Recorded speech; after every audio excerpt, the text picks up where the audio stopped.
Hello and welcome to the Valve Bounce. Guess what? Gotta turn on my camera. What a good start. Come on, Damo. Oh, we're gonna... Hello! How are you, Steve? I'm really good, mate. And how are you? How's the camera turning out? It's good. It's got its focus now. You know, we're all good. Everyone can see me. Maybe that's not good. I don't know. So... Oh, yes, I can see that it's come up on my screen Yep. now as well. Well, yes, welcome to, I guess, the Can Norris another- win the Miami GP edition? You might be able to.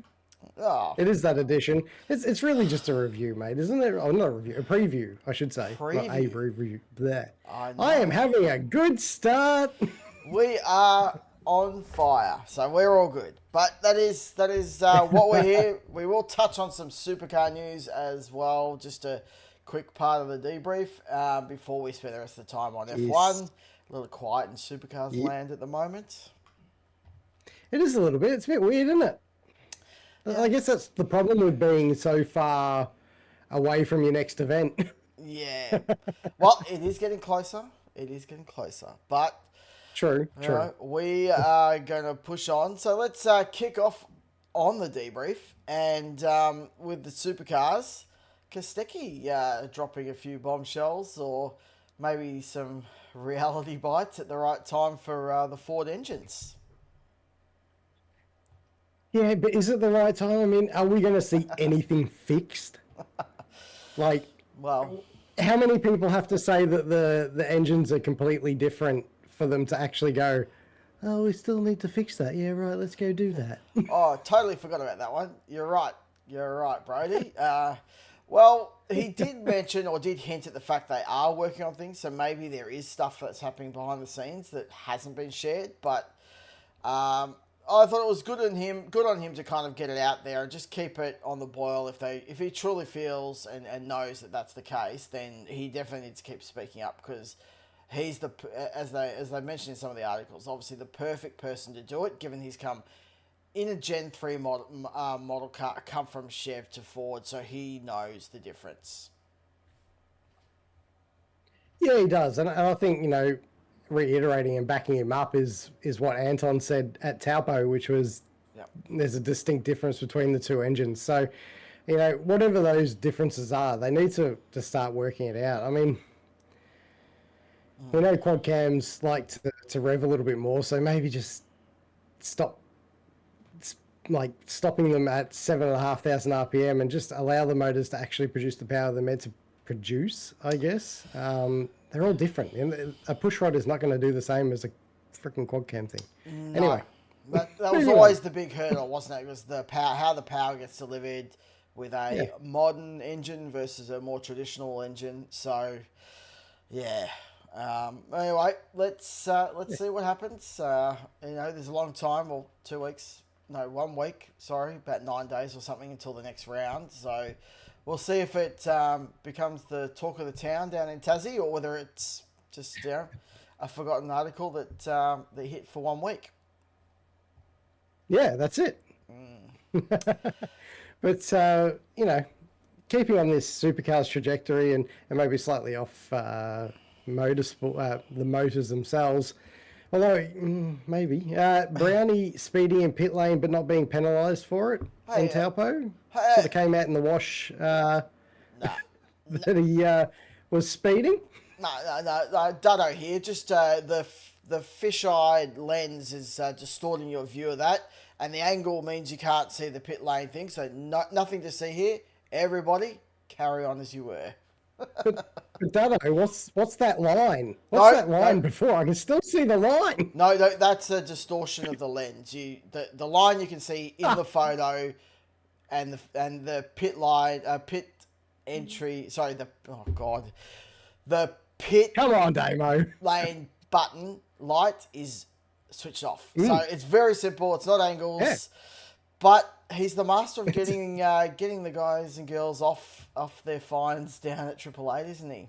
I would like to formally offer my services as a photographer and understanding lenses. If Supercars, if you want to pay me to come in, I'm happy to adjudicate. Consulting fees, just add 2 zeros, all right? Ooh, yeah. But seriously, are we going to allow Dutto to rule the roost all the time, or are we actually going to be smart and, you know, he was speeding? I don't Yeah. think he should have been disqualified, but a penalty should have been applied. I mean, come on, man. Yeah, and they're hinting at, looking at or reviewing it and perhaps making some changes off the back of that. So it kind of gives you that vibe of, okay, no penalty, but maybe we didn't cover all our bases. Nah. I do want to raise that, there is a big conspiracy that's been going for many, many years about Roland Dane. Maybe he was like the Phantom Menace. Maybe he was the one at the front when really it was just Dutton all along that was driving all of these things that have been happening and bending supercars to his will. Okay, come on, mate. I mean, Duddo's a wanker. We know that. But I don't think it's just Duddo. I think Roland was very much the puppeteer back then. Yeah. I think he just Duddo's learnt from the best. I think. Definitely. I still haven't forgiven you, Duddo, for that Perth discussion of having them off. Have him or have him off. Yeah, that's it. You can sod right off, my friend. Yep. Or the other multitude of things from the shirt front of Mr. Randall to all the things that he's been involved in. He's had his hands in a few things, but that's just Triple Eight. They just keep doing it, and they do. They do. And they'll keep doing it until they get, slapped across the wrist, I guess. Someone pulls them up or changes stuff. Yeah. Yeah, correct. Very good. Yes. I guess on that, there's been a bit of a change or a bit of a call out, which we probably should have touched on with Kostecki talking about an interim wheel fix because we're having these interlocking wheels. And then there was all talk about how much the cost would be to actually replace the wheels and interesting Kostecki's take on it. Yeah, well, I mean, he's not wrong because what he's proposing is essentially getting enough wheels to do the races on the weekends, and then just using the other wheels as practice and qualifying and so forth to ease the cost. But he also referenced the fact that, while it might be an initial cost and outlay to get these wheels and tyres, the issue is actually like these cars, because they're interlocking, are ending up on the jig. So it's costing teams significantly more, really, over a period of time. So he's not wrong. Yeah, I think even if you just look at like 2 accidents that have happened recently, the front or the clips on the ends of the chassis, the panels, the uprights, everything that's been destroyed, I'm pretty sure the cost of wheels would come in, around that mark. And we've had more than a couple of instances already this year. So, yeah, it's a good take, I think. May not necessarily logistically work, but I think at least it's an idea to try and get things happening faster. Yeah, I think so. And it's important to actually move on this probably quicker than sitting around on it. I know supercars don't really want to spend a shit ton of money at the moment because they have already forked out so much with all these parity issues and so forth. Yeah. But it is kind of getting to a stage now where you just got to bite that bullet, get it done, and then move on and focus on the next thing that will improve the product. Hopefully it will. It will. Some good news, I guess, that the name Zach Best has come back into the fold with BRT. I'm the best. Yeah. Zachary, yeah, mate. He many years ago we actually went up to Winton and photographed him running around on a test day, but he's had all sorts of things happen over the course of the last few years, and it's good to see that he's getting another opportunity. Now, there's many rumours as to why he hasn't and so forth, but I think this is a great chance for him. Unfortunately, it's in not the best equipment on the grid, but you know what? It's a chance. So come in, do the job, and who knows? Yeah, that was my concern, is that given the history of what's happened and how things have unfolded for him, I'm not sure it's necessarily the best thing, but it's still good to see him sort of get back on and maybe, if he can just get some confidence and some experience again, even though it's in a crap car. At least that might help him for his future endeavours. Yeah, exactly right. So, yeah, it's all about getting eyeballs on you, really, isn't it? So at the end of the day, don't get forgotten, become relevant again, and not for the wrong reasons. And Yes. you will possibly find yourself on the grid somewhere at some stage. So, yeah, get the foot in the door, as they say. As they say, get your foot in the door. And there was a little bit of talk around some of the stuff with the homologation team, etc. But then Simon McNamara, that was a little bit of a surprise that that he's kind of popped his head up in GM. He has. He's returned. So he'll be GM Supercars program manager.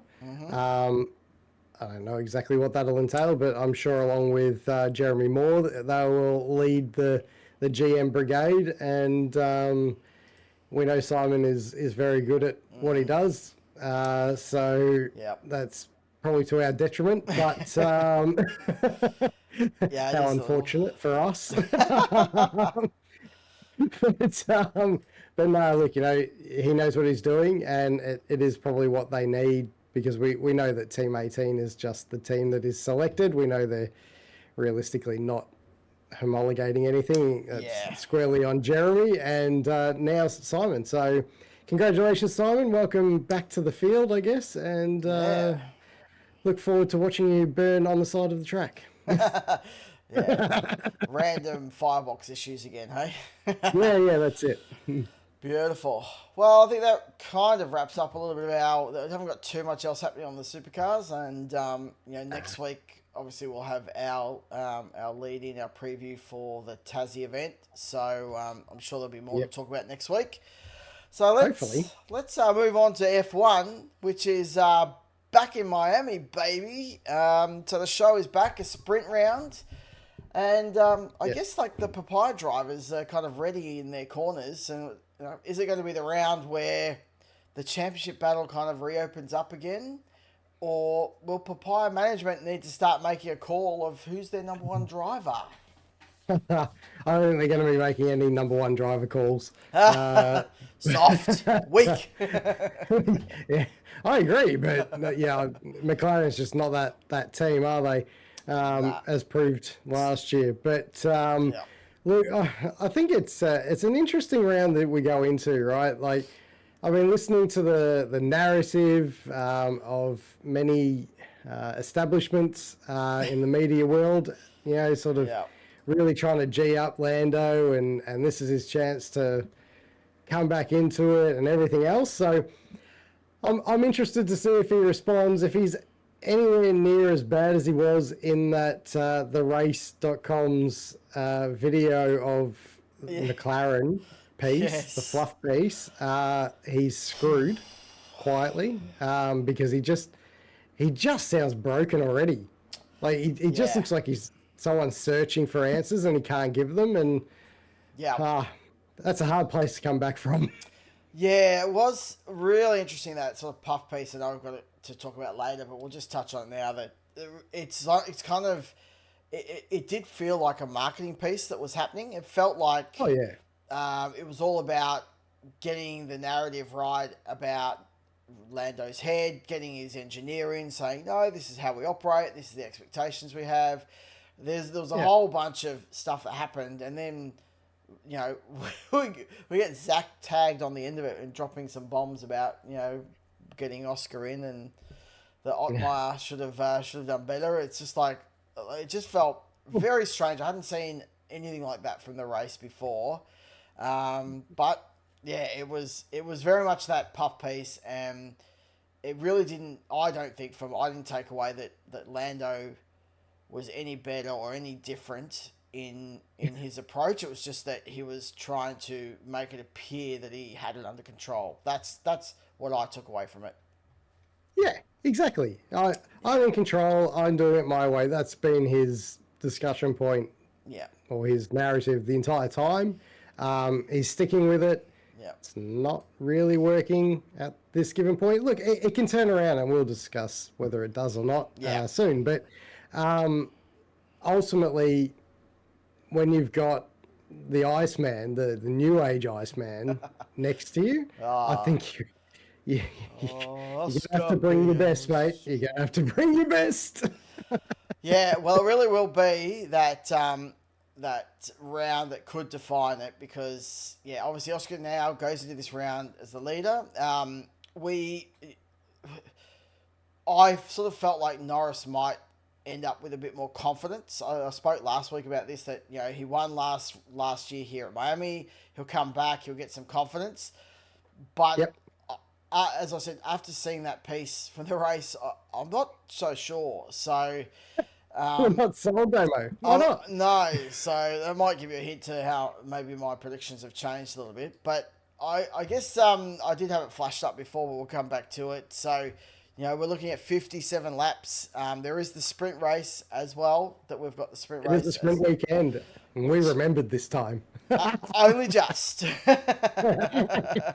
No, nobody needs to know, but yeah, only just. We did grab that. So the sprint race is 19 laps, and then we've got the 57 for the actual Grand Prix. Yeah, looking at the 29 degree sort of temperature, so a reasonably warm one, but there's small chance of rain as well. Yeah, so yeah, I mean, it's Miami, right? So it's always humid there. Yeah. And, you know, I think the chance of rain could be an interesting one for the Grand Prix. Yeah. We'll just have to see how that unfolds. But, excuse me. Nice. That snuck up. But yeah, so I think this could be the weekend that we see a little bit more of the McLaren dominance, because the hotter weather is really where they've excelled. Yep. And every race that we've had so far, either the race day has turned out to be a little cooler, or it's been at night, so it has been cooler. So we haven't really, in my opinion, seen that true pace advantage of those McLarens just yet. Just yet. I agree. I think we did see that bit of degradation from the Merc, so I would expect for them to have similar performance again. And so, yeah, it'll be interesting to see how that all pans out. But I guess that sort of leads us into predictions, mate. Oh, we're already on to predictions. Good God. Well, we're flying tonight, Damo, after dragging our feet last week. After spending way too much time on certain things, we are pressing on. So we have a sprint pole and a sprint win as we've got that first part of the predictions. Yeah. And what say us?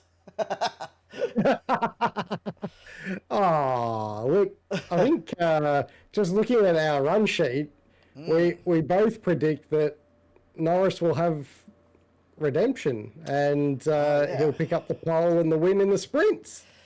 Yeah, well, I guess especially in the sprint race, but there's not a hell of a lot of passing that happens at this track. No. And so I predict that at least for the back to form for the pole position person being able to take the win. So I think I've picked Norris for the pole, and I think he'll take that win as well. He'll come out strong, and that will be his what he feels like a bit of confidence boost to start the weekend. I will just put in this disclaimer that Norris's little things that he's not liking about the car might actually come to the fore at this joint. Yeah. I know he likes the track typically, but the narrative that we've heard from everyone is that, this is where he won his first race and this and that. He was gifted that race. He didn't really win it. I know you say it a lot, but it's part of racing. It's part of racing. It is part of racing, but I think people think he was dominant, and they've forgotten that part. No. And he definitely wasn't. Yeah. And Piastri was actually in the right seat to win. So I think it'll be a very close battle this weekend between the teammates. And, McLaren have said that, it is likely to occur that sometime on track these two will have an altercation. We may see that this weekend. We might. Or We might not just keep carrying on. True. Right. All right. So who you got for the actual Grand Prix Yes. pole position, mate? I tip that whilst Norris might start strong, I think we might see Piastri just go, okay, I need to find another gear. And so I'm picking him for pole for the Grand Prix. Wow. Yeah. Look, I think we've sort of gone down the same or similar paths here. Yeah. Yeah, I've gone for Piastri to get pole, learn the small lessons that he might need to learn from the sprint, and then dominate the actual one that you need to. So, yep, I've gone pole Piastri, and I'll just throw in my winner, which is Piastri, because I think if you get pole, you're going to win. Correct, I agree. That's what I put too. Yeah, I think that he'll take that as a bit of a, the Michael Jordan. I remember that. I took offence to that. So he's going to step up, take the win. So I guess maybe we should look at what have we looked at or what have we predicted differently, which looks like our P2 and P3 might be a little bit of a mix. Yeah, we've swapped them around. I've actually said that Ferrari will have a little better weekend, and said Leclerc will actually pick up second behind Piastri. Behind. Well, I thought that Norris is going to still take that P2, I think, and I think a P2 would probably break him more than if something else happens and he ends up further down, like a third, fourth, fifth or whatever. So I'm predicting Norris to take out second position.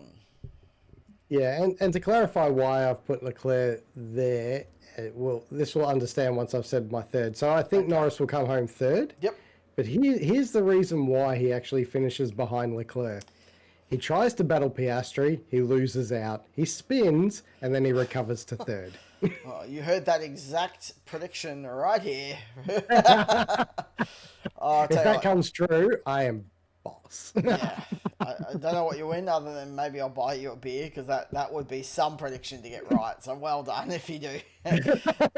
Let's go. Yeah, I picked Norris for second, but I put Leclerc in. I think the Ferraris were pretty strong here last year, and they seemed reasonable in that hot weather. So yes. I think that I've got to put him up there.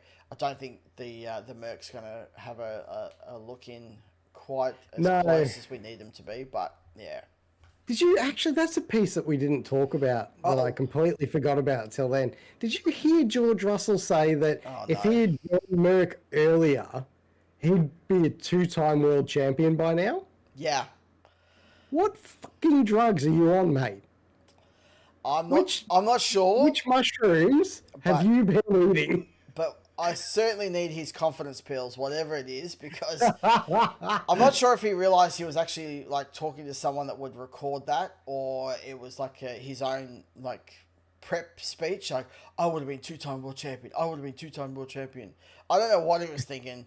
I'm not sure anyone has received it in the spirit that he thought it would be. I think people are like going, yeah, I don't think so, George. But look, I think someone mentioned it was like, well, like, yeah, and I could have been like a multimillionaire if I knew this stock when I was 18, or if I knew, like hindsight's a wonderful thing, mate, and it's never true because we don't know. If I had a rich daddy, I'd be a Formula One world champion too, mate. Fucking hell. Or a tennis player. Stroll. Or a tennis player. Yeah. A very good tennis player. Very good. Could have been better. Anyway. Well, that wraps up the predictions. Now, let's move into the formation lap, which is kind of our rapid fire questions of things that are happening, the talk that's going around in the socials or in the I was going to say the papers, but it's not really papers anymore. But with the news people. All right, mate. They're just kind of, pushy little questions that are supposed to entice people to comment. But anyway, who wants to kick this off? Are you going to start or am I starting? Well, I have mentioned this one, so I'm going to ask you. Will Oscar Piastri send Lando Norris down the Ricciardo path? It's looking that way at the moment. Not to be nasty to Lando, but you know, his excuses at the moment are so similar to what Ricciardo was saying back in the day, when he was tallying him up, and that doesn't bode well. Like, oh, we're trying this, we're trying that. You know, I'm just not comfortable with the car. Well, you know, calm as a bitch, I guess. It does feel very much, you know, whether this goes beyond that and it leads to Lando shifting off to another team, that's an interesting thing to we might discuss at a later time. If this trend continues, but it's I don't know, mate. It's all roses for Oscar at the moment, and until it stops being roses for Oscar, I'm going to keep hype training it. And Norris is finished. I mean, I kind of referred to it like when he had that first weekend of basically telling the media, you know, I don't know, I can't figure it out. The car, like, it was all reminiscent of what Ricciardo was sort of talking about when he was struggling. And it's almost like, you know, of our few viewers that we get, that Matt Coach from Speed Cafe almost took all our debrief and our info and wrote a whole article on it. But it's true, because it does have that feel about it, and I guess as things progress, we'll see what happens after this weekend, because it could be, you know, basically null and void, or it could be further down that path again. So it'll be interesting to see how that one plays out. Certainly. So, Damo. Yes. Ferrari bringing all the updates. Will Ferrari's Imola updates solve Hamilton's struggles? I hope so. Look, I don't know. He's certainly not loving that car, and the way the rear kind of disconnects for him. He's not enjoying this era of car, because he had that problems early on with the Merc, and he's still struggling with it. So hopefully they do kind of resolve it. It was interesting that some of the updates they have, or the lighter updates they brought already, Leclerc seemed to be able to maximise that, but Hamilton still couldn't get on top of it. So that made the gap last race even bigger again. So he's steadily getting worse, unfortunately. So, you know, Imola's still a few weeks away in a couple of races. So let's see how it goes once they bring the updates. Yeah, it's really hard. It's hard to watch him struggle, and he really hasn't loved this era. You're right. Something about these cars, and I've mentioned that I'm not particularly in love with the era as well. They don't react to the driver as much. You have to drive them in a certain way to maximize them, and that's fine. But it does feel like it takes an element away from some of the other drivers. But yes, we will have to see. I hope so. Yeah. I mean, there's talks that people are saying, oh, Hamilton might leave for. He's not leaving. His contract is beyond just driving. Yeah. And I think that's really important to remember. He'll see out his 2 years at a minimum, and Ferrari will keep him in there for that. They won't be worried. No. Until the car's right. Like, if they come out next year and the car's right, then I actually reckon that's when Hamilton will turn up. There's something about... I was having a think about this with the McLaren thing, because there's so many people in the comments, oh, but Lando torched, Piastri last year and the year before that, and blah, blah, blah, blah, blah. But there's something about a driver who can drive a shitbox quick versus the driver that can turn up when the car is right and take the championship. Yeah. Yeah, I agree with that. And I feel like that we're seeing a little bit of this at the moment. George can drive a shit car quick. Leclerc can wrangle a car as well. The question is, once they've got that car, can they execute time after time? Yeah. So we'll find out all those questions soon, hopefully, and hopefully Ferrari next year is a little bit faster for everyone's sake. Jeepers. Yeah, next year, full new regs, so it's going to be interesting to see how that one pans out. Definitely. Definitely. Right, I think this one's you. It is. If Norris can't eclipse Piastri this weekend, is his season as good as done? Oh, I think I know who wrote this one. It wasn't me, I It wasn't swear. me. I didn't do It was you. it. Deny. Yeah. Well, I think if we see a display of dominance from Piastri, if he gets all the poles, all the wins, it's a long road back, isn't it? Let's be honest. Yeah. Like, mentally and everything else, this discussion now, if not for the 9th place finish in Australia for Oscar, is how dominant he's been all season, right? Like that one little mistake and then his determination to get back Yeah. from that mistake.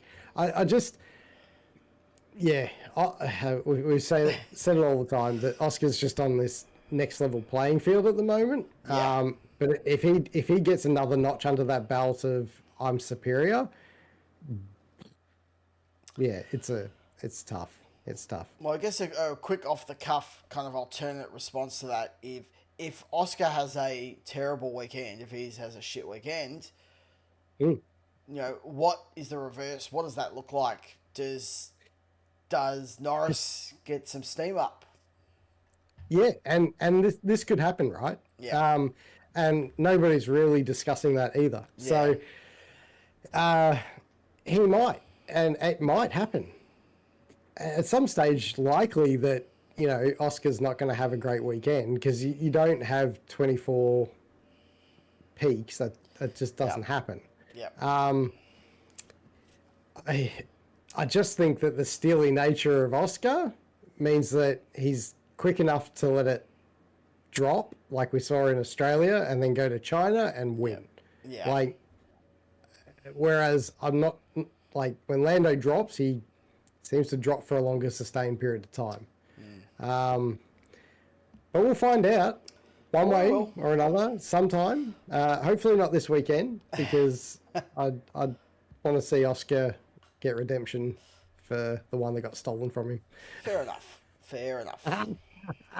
the last one, Damo. Yes. With nothing but heat scheduled for the Miami Grand Prix and maybe a little bit of rain, will we actually see McLaren's advantage to its fullest extent this weekend? Yeah, I think we're at the stage where it's quite evident that, the warmer it is, the larger the gap the McLaren seems to have performance-wise with its tyres, etc., over the rest of the field. So I would expect it, or, theoretically, it should be a dominant weekend for McLaren overall, based on what we've seen so far. Yep. Yeah, I'd agree with that. Not much further to add. So I think we can probably move on to Garage Gossip. Garage Gossip, yes. Well, still this week, I don't know if it was just quiet on the news front, but they're still talking about Verstappen being on the move and, potentially what's happening with it. Even so far as that there's been pieces, talking about the confrontation between Crofty asking some questions of Verstappen, which wasn't really confrontation at all, but even that got a piece written about it. So they're still trying to hang on to it. So it does feel like there must be something happening in the background, but again, I guess there's clauses and contracts in place that need to be triggered, and maybe just everyone is just kind of getting their feet or ducks lined up in case. But actually, who was it? I can't remember. Someone was talking about that.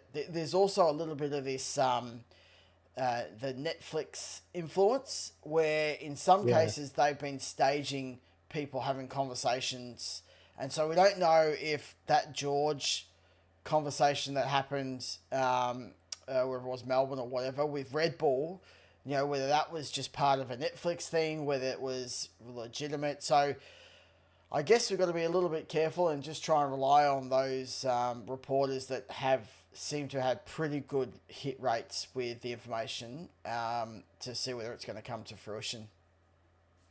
Yeah, I think credible sources and just keep an eye on it. I saw Max respond interestingly the other day to it, where he's usually pretty open, but he really batted it all the way. So I kind of feel like there is a little bit of smoke there.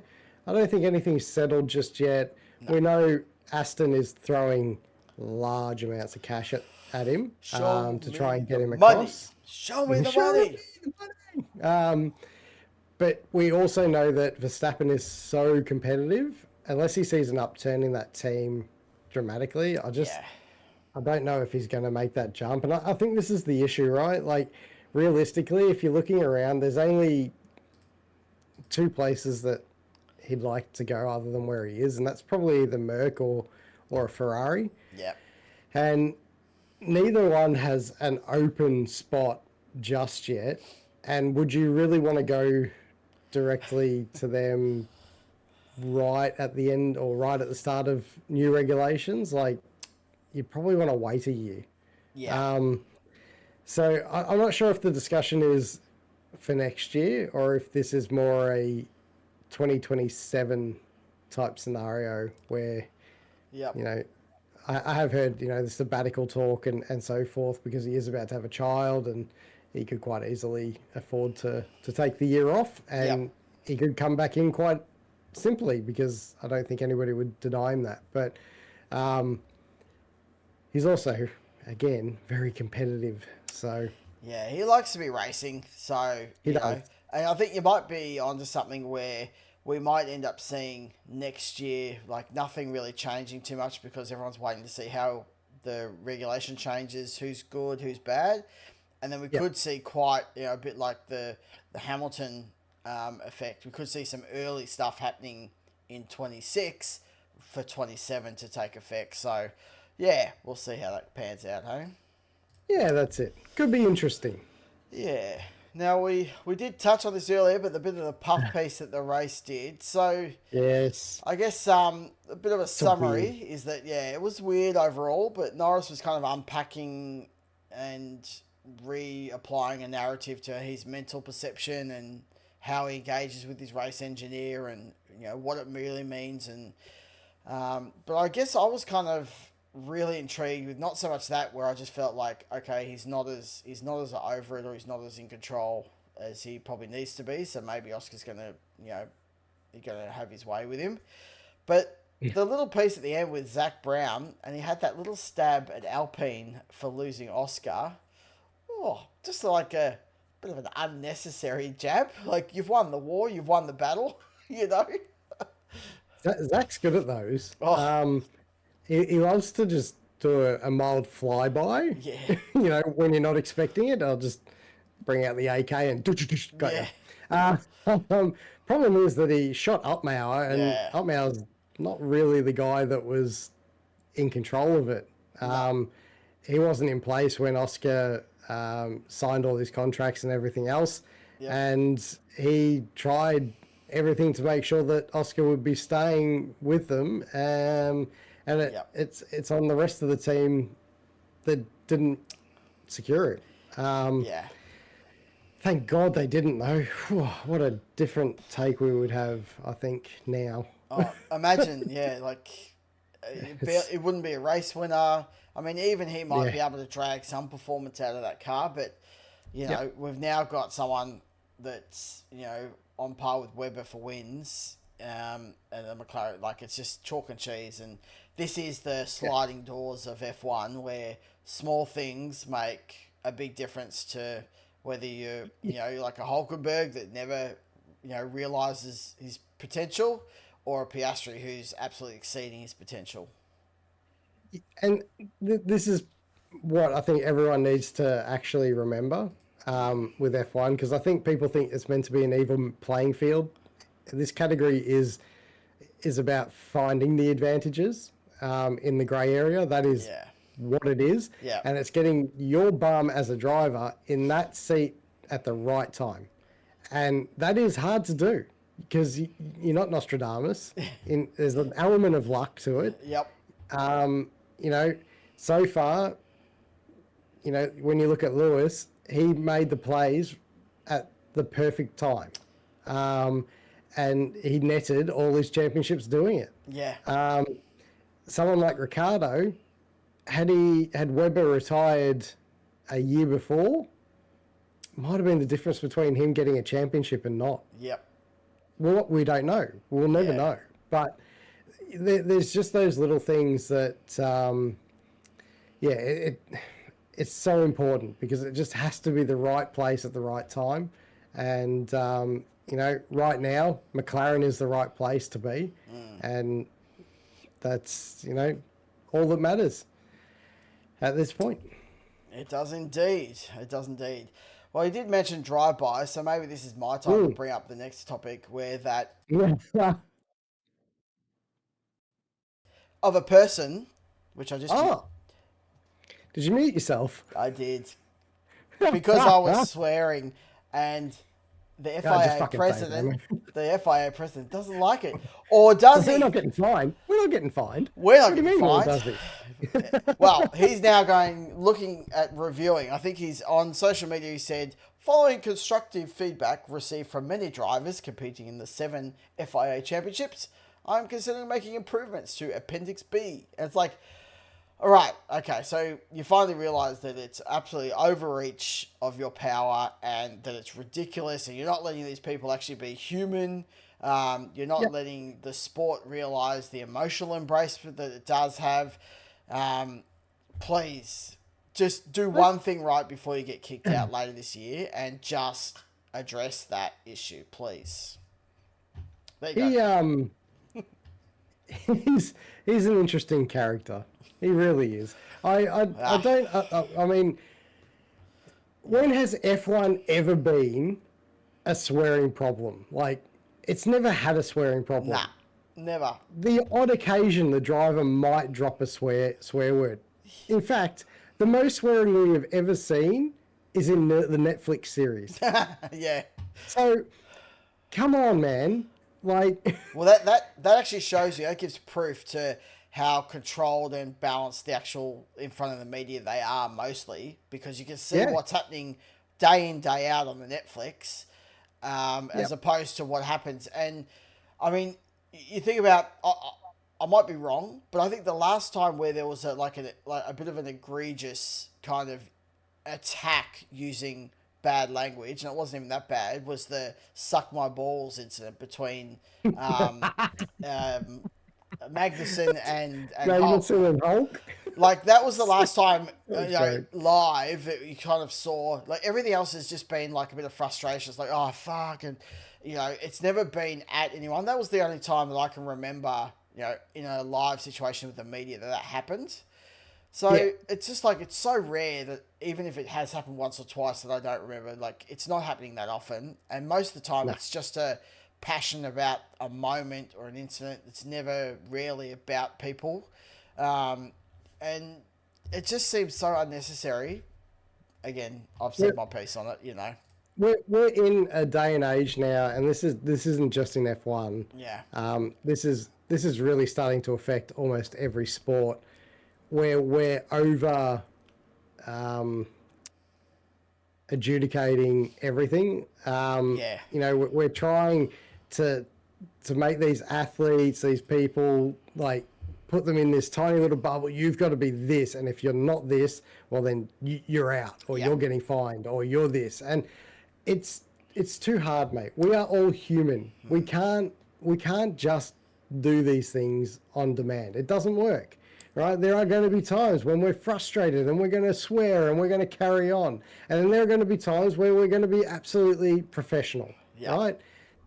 You need the yin and the yang. It doesn't, like, you can't have it just all one way. And nobody wants to see it all one way, because then it's just boring. Yeah. Well, you end up with what's happening in supercars, where, you know, there's rarely anything that happens, and when it does, it's kind of squashed or something's made worse than it should be. Yeah. That's it. You do worse by trying to cover it or trying to hold it in, or you just let it go, mate. like a good fart, let it go. Okay, good analogy. Good analogy. And on that bombshell. Yeah. Yeah. No, totally Um, agree on that one. well, And I think probably the last thing that that I noticed in the bit of the media was the 1980 world champion Alan Jones, who's getting along in the tooth, a little old, but even he was talking about it's, the Norris and Piastri, and perhaps that Norris might be too weak to win, and Oscar's going to be the future world champion.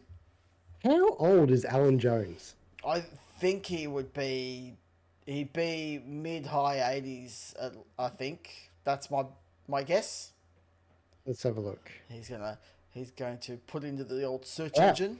78 he Oh actually is. Jesus! Apologies, So sorry. you smashed him there, Damo. You Well- absolutely smashed him. Well, the last photo I saw of him, that's the feeling I He looked got. old. Yeah. Yeah. Yeah, look, I mean, he hasn't aged Well, gracefully. The poor bastard.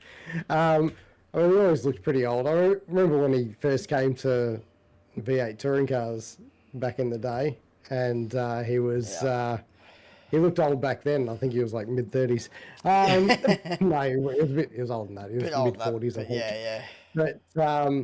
But yeah, it's. I mean, can't take too much from what Alan Jones says these days. I used to listen to him back when Weber was driving and think, oh, mate, some of your takes are wild. But then again, here I am. I'm that way.